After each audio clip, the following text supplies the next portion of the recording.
नमस्कार साथियों, स्वागत है आपका अपने YouTube चैनल पे। और आज हम डिस्कस करने वाले हैं मॉक टेस्ट क्लास 3। और मॉक टेस्ट क्लास 3 में जो महत्वपूर्ण प्रश्न शामिल किए गए हैं वो 100% डेडिकेटेड हैं यूपीएससी के एस्पिरेंट के लिए, और जो state civil service specially UP PCS की तैयारी कर रहे हैं उनके लिए बहुत ही लाभदायक हैं। क्लास शुरू करने से पहले एक महत्वपूर्ण जानकारी: यदि आप हमारी किसी भी प्रकार की पीडीएफ डाउनलोड करना चाहते हैं तो आप हमारा टेलीग्राम चैनल ज्वाइन कर सकते हैं। उस टेलीग्राम चैनल पर जाइए और सर्च कीजिए AKS जादौन, और आप हमारा टेलीग्राम चैनल ज्वाइन करके वहां से किसी भी प्रकार की फ्री पीडीएफ डाउनलोड कर सकते हैं। शुरू करते हैं। उससे पहले अगर आप किसी भी प्रकार का यूपीएससी एग्ज़ाम या किसी भी तरह का एग्ज़ाम क्लियर करना चाहते हैं तो हमारे पास 3 ही महत्वपूर्ण रणनीति होती है। पहला, रीडिंग करो, रीडिंग करने के बाद फिर मॉक टेस्ट दो, फिर उसके बाद रिवीजन करो, रिवीजन के बाद मॉक टेस्ट देना होता है, और उसके बाद अगर आप किसी भी प्रकार का एग्ज़ाम देने जा रहे हैं तो उससे पहले आपको मॉक टेस्ट लगा के ही एग्ज़ाम में जाना चाहिए, जिससे कि आप एग्ज़ाम को एक कट ऑफ में आने का और जो पास करने का क्राइटेरिया है उसको भली भांति पूरा कर सकें। यहाँ तक बातें क्लियर हैं? उम्मीद है कि आपको सारी चीज़ें क्लियर होगा। चलो शुरू करते हैं। पहला प्रश्न लेते हैं। आज का पहला प्रश्न है, निम्नलिखित में से कौन सा कथन 1793 के एक्ट से संबंधित है? प्रश्न का स्टेटमेंट दे रखा है। स्टेटमेंट यहाँ 4 स्टेटमेंट हैं, तो सारे स्टेटमेंट्स को पढ़ना है, फिर बताना है कि कौन सा कथन सत्य है। गवर्नर जनरल को मद्रास और बम्बई के गवर्नर पर भी श्रेष्ठ शक्तियाँ दी गई थीं, तो ये वाली बात सही थी 1793 के एक्ट के अकॉर्डिंग। प्रश्न नंबर 2, स्टेटमेंट नंबर 2 है, यदि गवर्नर जनरल बंगाल से अनुपस्थित रहता है तो वह कभी भी परिषद के नागरिक सदस्यों में से एक उपाध्यक्ष नियुक्त कर सकता है। ये स्टेटमेंट शामिल नहीं था। दूसरा, कर्मचारियों और नियंत्रण बोर्ड का वेतन भी अब कंपनी से वसूला जाने लगा। बिल्कुल ठीक बात है, 1793 में ऐसा हुआ था। गवर्नर जनरल, गवर्नर और कमांडर इन चीफ को अब नियुक्त करने के लिए सही मंजूरी की आवश्यकता थी, तो ये भी गलत है। स्टेटमेंट के अकॉर्डिंग 1 और 3 ठीक है। एक बार देख लेते हैं आंसर। इसका आंसर सी, यानी कि स्टेटमेंट 1 और 3 सही है। ये बात क्लियर है। थोड़ा इसका विश्लेषण समझ लेते हैं। देखो, 1793 का चार्टर एक्ट, यह अधिनियम ईस्ट इंडिया कंपनी के मामलों को नियंत्रित करने के लिए ब्रिटिश सरकार ने पारित किया था। ये वाली बात हमारी क्लियर थी। इस अधिनियम ने भारत में ब्रिटिश क्षेत्रों के दायरे को बढ़ाया, ये भी हमारा क्लियर था। इस अधिनियम ने भारत में सुप्रीम कोर्ट के अधिकार क्षेत्र का विस्तार किया, ये भी ठीक था। इस अधिनियम ने कंपनी के राजस्व प्रशासन और न्यायिक कार्यों को अलग अलग कर दिया, ये भी बात हमारी क्लियर है। इस अधिनियम ने अदालतों को पुनर्गठित किया और उनके अधिकार को फिर से परिभाषित किया, ये भी बात हमारी क्लियर है। इस अधिनियम ने भारत के साथ कंपनी के व्यापार एकाधिकार की स्थापना की, तो किस अधिनियम ने? 1793 के अधिनियम ने, ये क्लियर है। इस अधिनियम ने ब्रिटिश भारत में प्रशासनिक ढांचे का गठन करने वाले उपायों को कानूनी रूप दिया। तो ये किसकी बात हो रही है? ये हो रही है हमारी 1793 के एक्ट की बात हो रही है। ठीक है, यहाँ तक क्लियर है। क्वेश्चन नंबर 2 पे बढ़ते हैं। 1793 के एक्ट के समय बंगाल का गवर्नर जनरल कौन था? ये देखो, बहुत ही महत्वपूर्ण प्रश्न है। आपने 1793 का एक्ट अभी पढ़ा, उसके बारे में समझा, तो आसानी से समझ सकते हैं। चलो, लॉर्ड कॉर्नवालिस का समयकाल हम एक बार पता कर लेते हैं। तो ये 1793 की पूछ रहे हैं, लेकिन जो कॉर्नवालिस थे वो 1786 से लेके और 1793 तक, यहाँ तक शामिल रहे थे। लेकिन 1793 से लेके 1798 तक ये सर जॉन सोरो रहे थे। तो 1793 के एक्ट के समय बंगाल का गवर्नर जनरल कौन था? तो सर जॉन शोर, ये इनका आंसर आ सकता है क्योंकि इनका कार्यकाल 1793 से लेके 1798 तक रहा था। वॉरेन हेस्टिंग का जो काल था वो स्थापना ये थी 1798, ठीक है। और सर एक क्लार्क जो थे वो थे 1774 से 1785 तक। ये वाली बातें क्लियर हैं आपकी, तो इसके अकॉर्डिंग आंसर आपका बी हो जाएगा, ठीक है। आगे बढ़ते हैं, ये आप पढ़ लीजिएगा 1793 का चार्टर एक्ट, एक बार अच्छे से पढ़ लेते हैं दोबारा, जो कि आपके लिए बहुत महत्वपूर्ण हो जाता है। इस अधिनियम ने कंपनी को भारत में ब्रिटिश क्षेत्रों पर अपना नियंत्रण जारी रखने की अनुमति दी। किस अधिनियम ने? 1793 के अधिनियम ने। कंपनी का व्यापार अगले 20 वर्षों तक जारी रहना था, ये भी क्लियर है। इस अधिनियम में स्पष्ट रूप से कहा गया था कि कंपनी के सभी राजनीतिक और प्रशासनिक कार्य ब्रिटिश सरकार की ओर से होंगे, ये भी क्लियर है। कंपनी के लाभांश को 10% तक बढ़ाने की अनुमति दी गई। गवर्नर जनरल को अनुकरणीय शक्तियां दी गईं और कुछ स्थितियों में वह परिषद के निर्णयों को रद्द भी कर सकता था। ये जो बातें हो रही हैं ये चार्टर एक्ट 1793 की बातें हो रही है। तो आपको हमेशा ये याद रखना है कि जो अभी हम फिलहाल में डिस्कशन कर रहे हैं वो 1793 से संबंधित है। बंगाल के गवर्नर जनरल को मद्रास और बम्बई के गवर्नर पर अधिकार दिया गया। यहाँ तक क्लियर है। जब गवर्नर जनरल बंगाल से अनुपस्थित रहता था तो वह बंगाल का गवर्नर जनरल अपने असैन्य सदस्यों की परिषद में से एक उपाध्यक्ष की नियुक्ति कर सकता था। ये वाली बात आपकी क्लियर है। प्रश्न नंबर 3 की तरफ बढ़ लेते हैं। प्रश्न नंबर 3 में है, किस अधिनियम के तहत ईस्ट इंडिया कंपनी को पहले बार अगले 20 वर्ष के लिए भारत में व्यापार करने का अधिकार प्राप्त हुआ था? अभी हमने पढ़ा था तो 1793 का चार्टर एक्ट आ रहा था। तो इसका आंसर हमने एक ही सेकंड में निकाल लिया। आंसर इसका सी, हमने आंसर सी, ठीक है, आंसर हमारा इसका सी है। इसका डिटेल्ड हम पढ़ चुके हैं पहले, तो बार बार हमें रिपीट करने की आवश्यकता नहीं है, लेकिन फिर भी अगर आप पढ़ना चाहते हैं तो आप यहाँ से ये डिटेल पढ़ सकते हैं, ठीक है। अब शुरू करते हैं प्रश्न नंबर 4। स्थायी बंदोबस्त अधिनियम किस अधिनियम में आया था? ये देखो, ये महत्वपूर्ण है आपका। यहाँ पे आपको याद रखने योग्य जो बात है वह स्थायी अधिनियम, स्थायी बंदोबस्त, सॉरी, तो किस अधिनियम में आया? ये वाला अधिनियम आपको याद रखना है। स्थायी बंदोबस्त 1793 के चार्टर अधिनियम में आया था। तो ये वाली बात हमारी क्लियर है कि 1793 की बात हो रही है, जो 1793 के चार्टर में स्थायी बंदोबस्त आया था। तो इसका आंसर तो आ गया बी, ठीक है। अब इसको थोड़ा डिटेल में अगर लिखना चाहे तो आंसर तो इसका बी हो गया।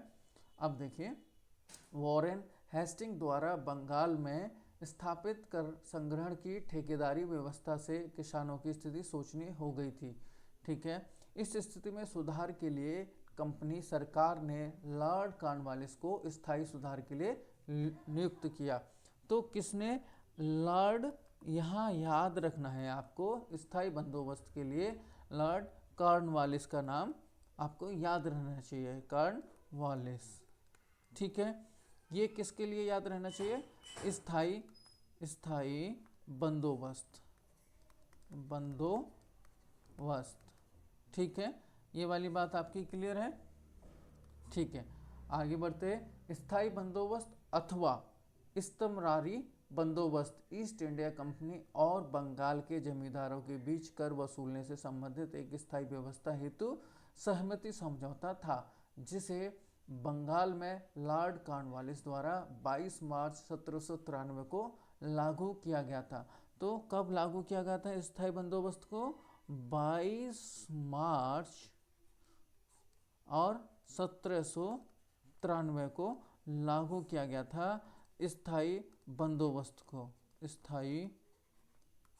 बंदोबस्त को। इतनी बात आपको याद रखनी चाहिए। उम्मीद है आपको ये क्लियर हो गया होगा। आगे के क्वेश्चन की तरफ बढ़ते हैं। और क्वेश्चन नंबर 5 की तरफ चलते हैं। क्वेश्चन नंबर 5 है, किस अधिनियम में यह दिया गया कि बोर्ड ऑफ कंट्रोल के सदस्य तथा उनके कर्मचारियों को भारतीय राजस्व का मतलब भारत से ही भुगतान किया जाएगा। ये वाले क्वेश्चन बहुत महत्वपूर्ण है। तो इसमें पूछा जो गया है वो ये है कि बोर्ड ऑफ कंट्रोल के जो सदस्य थे तथा उनके जो कर्मचारी थे, उनको जो वेतन देना था, उनको जो उनकी सर्विस का भुगतान करना था, वो कहाँ से किया जाना था, और भुगतान का जो भारत से ही किया जाना था। तो ये किस एक्ट में बातें हुई थी? तो भारतीय राजस्व से ही जो पैसा दिया जाना था, उस एक्ट के बारे में बात पूछ रहा है। हालांकि 1833 का चार्टर अधिनियम ऐसा था जिसमें ये सारी बातें हुई थी, तो इसका आंसर होगा डी। लेकिन देख लेते हैं आगे क्या दिया है। आंसर डी, यह प्रावधान चार्टर एक्ट 1833 में दिया गया था। चार्टर एक्ट 1833 के तहत बोर्ड ऑफ कंट्रोल के सदस्यों और उनके कर्मचारियों को भारतीय राजस्व से भुगतान करने की व्यवस्था की गई। इस एक्ट ने ईस्ट इंडिया कंपनी के प्रशासन में महत्वपूर्ण बदलाव किए और इसमें ब्रिटिश सरकार ने कंपनी के व्यापार और प्रशासन पर अधिकार नियंत्रण स्थापित किया। ये वाली बात हमारे क्लियर हो चुकी है। अब हमारा है क्वेश्चन नंबर 6। भारतीय शिक्षा एवं साहित्य पर प्रतिवर्ष 1 लाख खर्च करने का प्रावधान किस अधिनियम में किया गया था? बहुत ही महत्वपूर्ण अधिनियम है। आपके एग्जाम के पॉइंट ऑफ व्यू से भारतीय शिक्षा एवं साहित्य पर प्रतिवर्ष 1 लाख खर्च करने का प्रावधान किस अधिनियम में किया गया था? तो आपको याद होगा 1813 की बातें हो रही थी, तो इसका आंसर हो जाएगा ए। भारतीय शिक्षा एवं साहित्य पर प्रतिवर्ष 1 लाख खर्च करने का प्रावधान चार्टर एक्ट 1813 में किया गया था। ये बात क्लियर है? आंसर इसका क्लियर हो गया। अब क्वेश्चन नंबर 1833 के चार्टर की कुछ बातें याद रखने योग्य हैं जो पढ़ लेते हैं। स्थानीय सरकारों को कर लगाने का अधिकार दिया गया, लेकिन सर्वोच्च न्यायालय के अधिकार क्षेत्र के अधीन। भारतीय न्यायालयों को यूरोपीय नागरिकों की तुलना में अधिक शक्तियाँ दी गई। मिशनरियों को भारत आने और धर्म प्रचार करने की अनुमति दी गई और इसके तहत बिशप की नियुक्ति भी की गई। कंपनी के व्यापारिक एकाधिकार को समाप्त करना, लेकिन चाय, अफीम और चीन के साथ व्यापार पर इसका नियंत्रण रहा। ये नियंत्रण कब तक रहा था? 1833 तक रहा था। 1833 में पूर्ण रूप से समाप्त कर दिया गया था। ये वाली बात आपको याद रखनी है। ठीक है, अब क्वेश्चन 7 की तरफ चलते हैं। भारत में ईसाई मिशनरियों को धर्म प्रचार की अनुमति किस अधिनियम के तहत दी गई थी? देखो, 1833 में पूर्ण व्यापार समाप्त कर दिया था। पूर्ण व्यापार समाप्त कर दिया, ये वाली बात हमें पता थी, अब तक हम सीख चुके हैं। और 1813 के चार्टर अधिनियम में व्यापार को खोल दिया गया था, लेकिन चीन, चाय और अफीम को छोड़ के। ठीक है, तो इसका मतलब क्या हुआ कि 1833 में जो है मिशनरियों को धर्म प्रचार की अनुमति दी गई थी। तो इसका जो ऑप्शन बी ठीक हो जाएगा। आगे का क्वेश्चन नंबर 8 की तरफ बढ़ते हैं। किस कानून में भारत में कंपनी के व्यापार एकाधिकार को समाप्त कर दिया गया तथा चीन के साथ व्यापार का एकाधिकार बहाल रहा था? अभी हमने देखा ये बातें 1813 के चार्टर में थी, लेकिन जो है चीन के साथ, चाय के साथ तथा अफीम का जो व्यापार पर एकाधिकार था ईस्ट इंडिया कंपनी का, उसको 1833 में पूर्ण रूप से समाप्त कर दिया था। तो ये वाली बात तो आपको यहाँ याद रखनी है।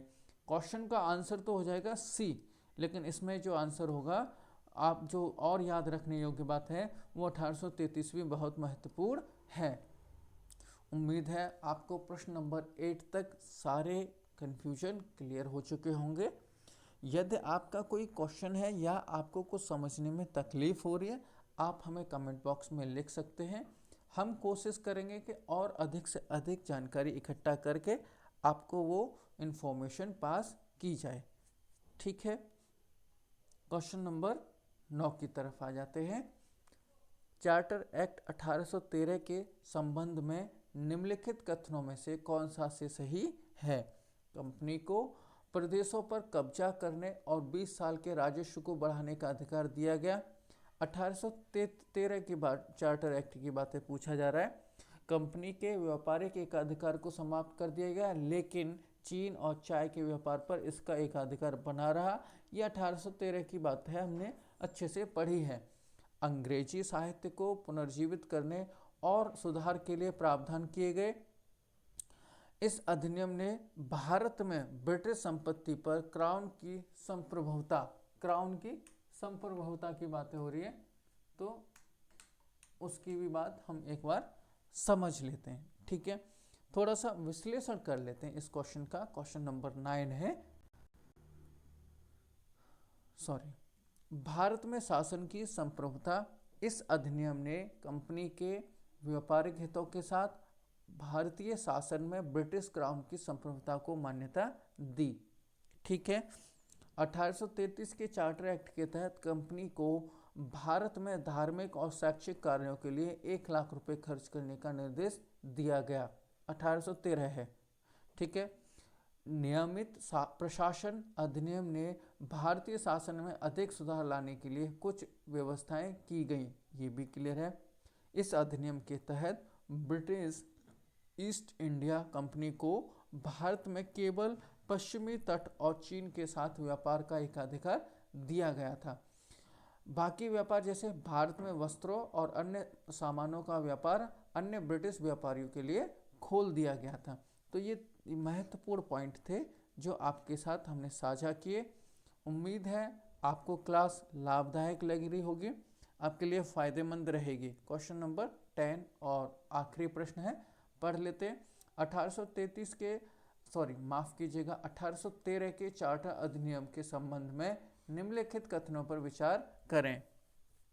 बहुत ही 1813 को अच्छी तरह से पढ़ चुके हैं, तो ये उसके लिए महत्वपूर्ण है। इसने चाय के व्यापार और चीन के साथ व्यापार को छोड़कर भारत में ईस्ट इंडिया कंपनी के व्यापार एकाधिकार को समाप्त कर दिया। बात सही है। इसने रुपए आवंटित करके शिक्षा को बढ़ावा देने और ज्ञान के प्रसार की अनुमति दी। इस उद्देश्य के लिए 1 लाख रुपए थे, ये भी ठीक है। इसने कंपनी को भारत के बाहर अन्य देशों में अपने व्यापार का विस्तार करने की अनुमति दी, ये भी ठीक है। इसका जो आंसर है वो आंसर 1, 2 और 3, यानी कि 1, 2 ही बताया, 3 इसने कंपनी को भारत के बाहर अन्य नहीं, भारत में पूर्ण रूप से प्रशासन करने की अनुमति दी थी 1833 में। और 1813 में चीन चाय और अफीम के व्यापार पर मोनोपोली थी इसकी, अफीम के व्यापार पर। ठीक है, 1833 में 1833 से कंपनी भारत में पूर्ण रूप से जो है सिर्फ जो है प्रशासन करती है, व्यापार से इसका हट जाता है। तो इसका जो आंसर दे रखा है वो है आंसर 1 और 2 स्टेटमेंट ठीक है। उम्मीद है आपको क्लास लाभदायक रहेगी। जाने से पहले लाइक शेयर सब्सक्राइब करके जाए। आपको कोई भी शिकायत या कोई भी क्वेश्चन में आपको कन्फ्यूजन है तो आप हमें कमेंट बॉक्स में लिख के बता सकते हैं। आपके पेशेंस के लिए बहुत बहुत धन्यवाद। Thank you. Have a nice day. जय हिंद, जय भारत।